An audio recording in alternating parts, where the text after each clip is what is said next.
Salut! Prin tehnologie putem crea lumi noi și în același timp putem să distrugem lumea reală în care trăim, care este cea mai importantă.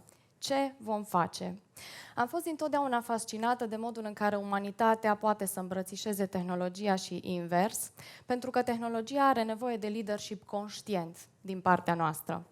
Acum mai bine de 10 ani mi-am început un doctorat în domeniul AI-ului, iar astăzi lumea a adoptat la scară largă această inovație disruptivă. Dar pe lângă AI mai avem realitate virtuală, realitate augmentată, rețele de socializare. Toate acestea ne permit să fim creatori de lumi noi și în același timp creează premizele distrugerii noastre. Cum? Prin izolare socială, prin pasivitate, prin polarizare socială, prin scăderea empatiei sau prin decizii inconștiente, tot mai puțin conștiente, care îi afectează pe ceilalți. Ce vom face cu toate astea, având în vedere că tehnologia este un instrument care poate adânci problema sau o poate rezolva? Pentru că în același timp noi astăzi dispunem de arme capabile să ne distrugă civilizația. Eu cred că revoluția tehnologică prin care trecem acum, care ne scindează societatea, poate reprezenta scânteia care să ne împingă să trecem la următorul nivel și să construim astfel un viitor mai prosper pentru toată lumea. Dar pentru asta avem nevoie de 3 lucruri și toate sunt legate de tehnologie. Avem nevoie de învățare, de adevăr și de responsabilitate. Am să încep cu învățarea. În foarte multe companii și în multe medii, AI-ul a devenit deja un coechipier de nădejde și vedem asta cu toții. AI-ul este un coechipier care învață în permanență, nu se teme de greșeală, ia o greșeală, ia un feedback constructiv și transformă acea greșeală într-o lecție. Este un coechipier neobosit în același timp, iar noi oamenii, în timpul acesta, ne temem în continuare foarte mult de greșeală, de critică, de a fi judecați. Va fi nevoie să abandonăm această mentalitate cât de curând, pentru că altfel nu putem rămâne competitivi și relevanți în fața AI-ului. Exact ca la un test la matematică, unde e nevoie să îndrăznești să rezolvi problema și e nevoie să vezi unde ai greșit ca să știi să faci mai bine data viitoare, exact așa și noi va trebui să ne deschidem mintea la greșeală și să o transformăm într-o lecție. Din punctul acesta de vedere, oamenii care vin din inovație au o mentalitate de creștere și de învățare. Și o să vă dau un exemplu. De ani de zile, atunci când dezvoltăm produse digitale inovatoare, noi folosim metodologia Lean, the Lean Startup. Asta presupune că noi construim produsele digitale în pași mici și rapizi, iar la fiecare pas respectăm un ciclu, build, measure, learn. Construiește, măsoară, învață. Asta înseamnă că la fiecare versiune, la fiecare pas, noi avem o ipoteză, investim crezând în ea, iar după aceea lansăm acea versiune să vedem dacă într-adevăr produce valoare pentru audiența noastră, pentru utilizatori. De multe ori acea ipoteză se va valida, dar tot de multe ori ipoteza nu se va valida și atunci e foarte ușor să te demotivezi, să simți că eșuezi. E ușor să te gândești că ai irosit resurse degeaba, că ai avut o idee proastă și așa mai departe. Dar mentalitatea de creștere și de învățare înseamnă să vezi lecția, să poți să-ți iei ceva valoros din ceea ce s-a întâmplat. Poate că aflu că nu mai vreau să investesc în acea funcționalitate, că aceea e o direcție în care nu mai vreau să merg. Poate că știu cum să lucrez mai bine în echipă pentru următorul pas, pentru următoarea versiune. Oricum ar fi, această mentalitate de creștere și de învățare ne ajută și e important să o preluăm și în alte domenii din viața noastră. Că tot suntem aici, aș vrea să vorbesc puțin și despre mindset-ul antifragil. Pentru că nimic nu te vindecă de perfecționism și de frica de greșeală mai bine decât antreprenoriatul. Vă spun cu mâna pe suflet după aproape 11 ani de când fac asta. Un obicei pe care l-am dobândit și pe care vreau să-l împărtășesc cu voi e că atunci când o dau în bară rău de tot, când nu-mi iese ceea ce îmi propun și mă doare foarte tare, să închid ochii și să-mi concentrez mintea pe o singură întrebare și să stau cu ea până când găsesc un răspuns.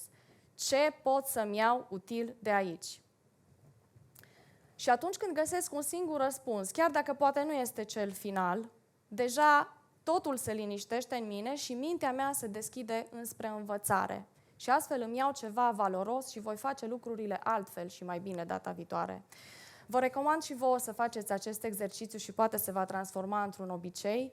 Credeți-mă, vă poate schimba viața.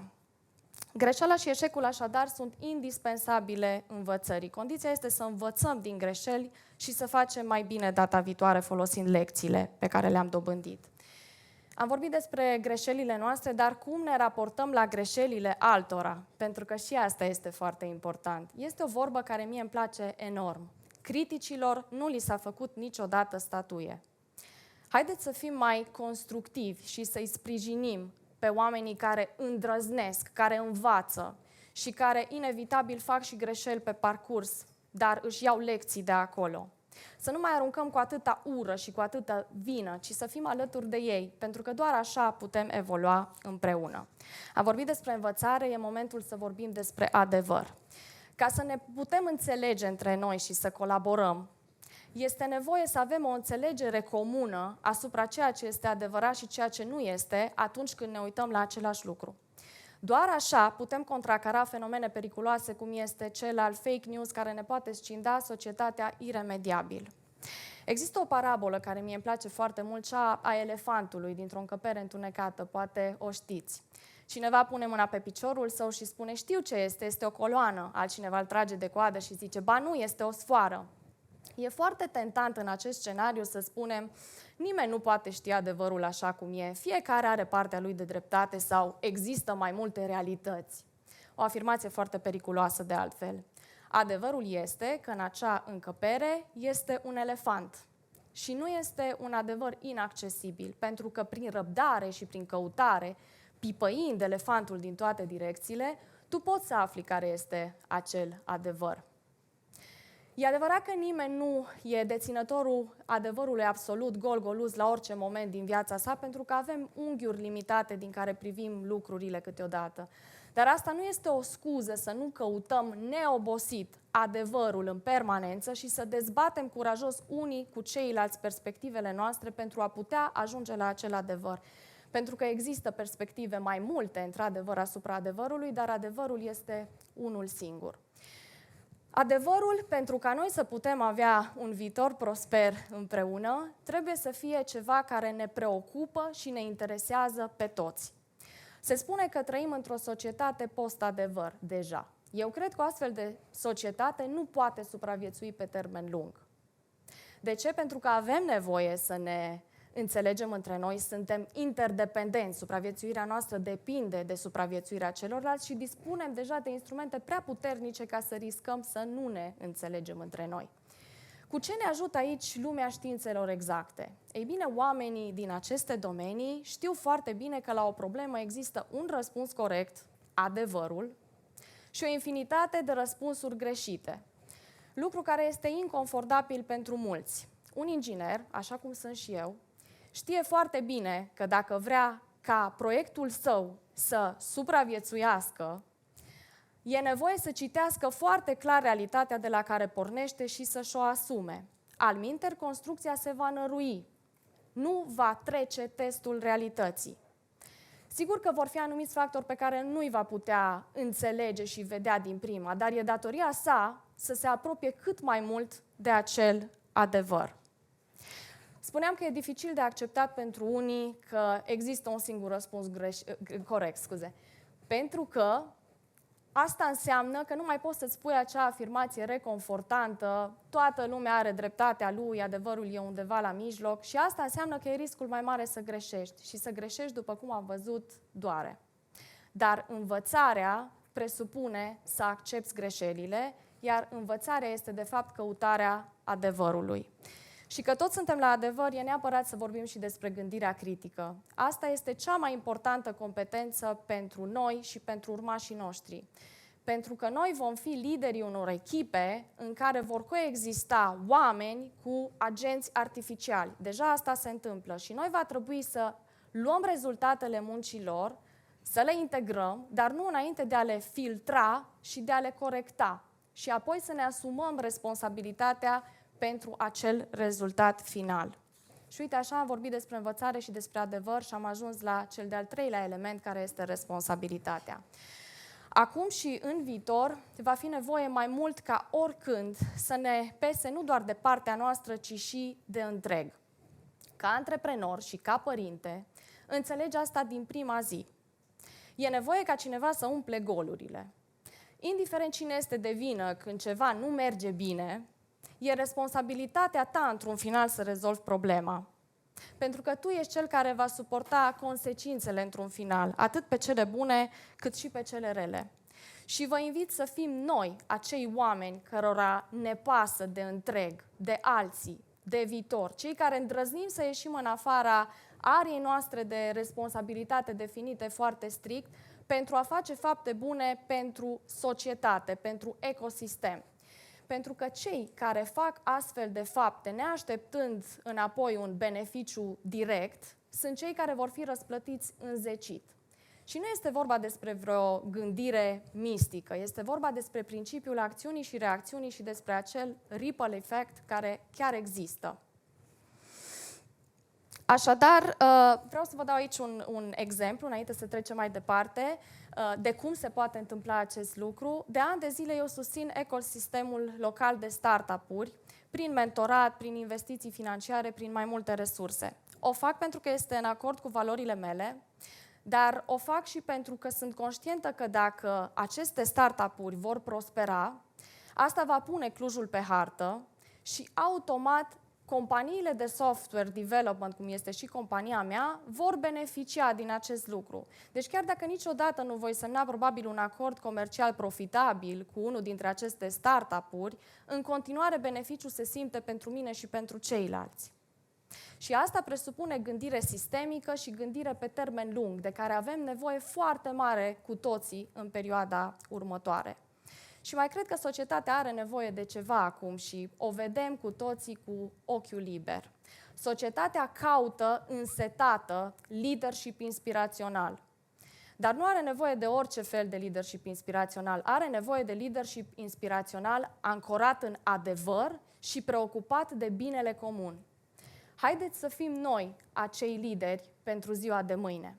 Și că tot vorbim despre responsabilitate, trebuie să spun câteva cuvinte și despre mediul înconjurător și despre sustenabilitate. Atâta timp cât te afli într-o situație, într-un mediu, trebuie să înțelegi că acea situație este co-creată și de tine. Cât timp poți să ai un impact acolo, pasivitatea este o crimă.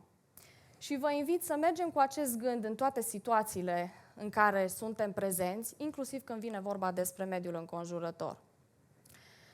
Mai vreau să vă spun câteva vorbe despre ce înseamnă un ecosistem puternic. Un ecosistem puternic, fie că e o vorba de unul natural, tehnologic sau antreprenorial, e caracterizat prin 3 lucruri.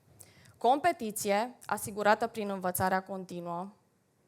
Colaborare, asigurată prin înțelegere, pentru care avem nevoie de adevăr, ca să ne putem înțelege între noi. Și diversitate.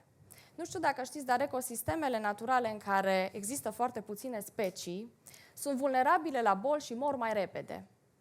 Diversitatea nu este un moft. Diversitatea este o necesitate pentru supraviețuirea noastră. Și o putem cultiva în mod responsabil, luptând pentru ca să existe în noi și în generația următoare empatie, acceptare, incluziune și, da, iubire. Să construim așadar pentru societatea de mâine și nu pentru beneficiu personal de astăzi. Și aici vă mai dau un exemplu. În business câteodată refuzăm proiecte foarte complexe de software care ne-ar aduce un profit foarte mare astăzi, ca să permitem clientului nostru ca el cu o versiune mai simplă să iasă pe piață și să mai aibă apoi resursele necesare să-și adapteze produsul digital astfel încât să ajungă la acel product market fit. În felul acesta, noi oferim o șansă ca să fie mai bine pentru toată lumea. Clientul nostru poate avea un business de succes care este sustenabil, utilizatorii primesc un produs care realmente îi ajută pentru că este construit the lean way, cum povesteam mai devreme, și noi vom câștiga, de fapt, mai mult pe termen lung. Totul pornește din valori până la urmă și e foarte important să punem preț mai mare pe responsabilitate în următoarea perioadă. Și vă mai dau un ultim exemplu din business. La Wolfpack Digital, compania pe care am fondat-o în urmă cu 10 ani și ceva, misiunea noastră este să aducem performanță și frumusețe în lume prin tehnologie. Și asta înseamnă să ne pese nu doar de rezultate, ci și de mijloacele pe care le avem de a atinge acele rezultate. Înseamnă să refuzăm proiecte cu impact social negativ și înseamnă să lucrăm pe proiecte precum Equality AI, cu care am câștigat acel premiu Webby anul trecut la New York pentru Responsible AI. Equality AI fiind un proiect care debiasează datele pacienților din studiile clinice pentru a asigura incluziune și reprezentare pentru toată lumea. Când vrei să faci lucrurile astfel, evident este foarte importantă și cultura organizațională, dar după cum am văzut, fiecare dintre noi are puterea de a avea un impact în cultura grupurilor sociale din care face parte. Revenind la tehnologie, în fața provocării pe care ea acum ne-o ridică, avem șansa de a ne ridica, dar trebuie să o facem conștient prin învățare, prin adevăr și prin responsabilitate. Pentru că tehnologia are nevoie de leadership conștient din partea noastră. Prin tehnologie putem crea lumi noi și să clădim o lume minunată sau o putem distruge pe a noastră. Ce vom face? Mulțumesc!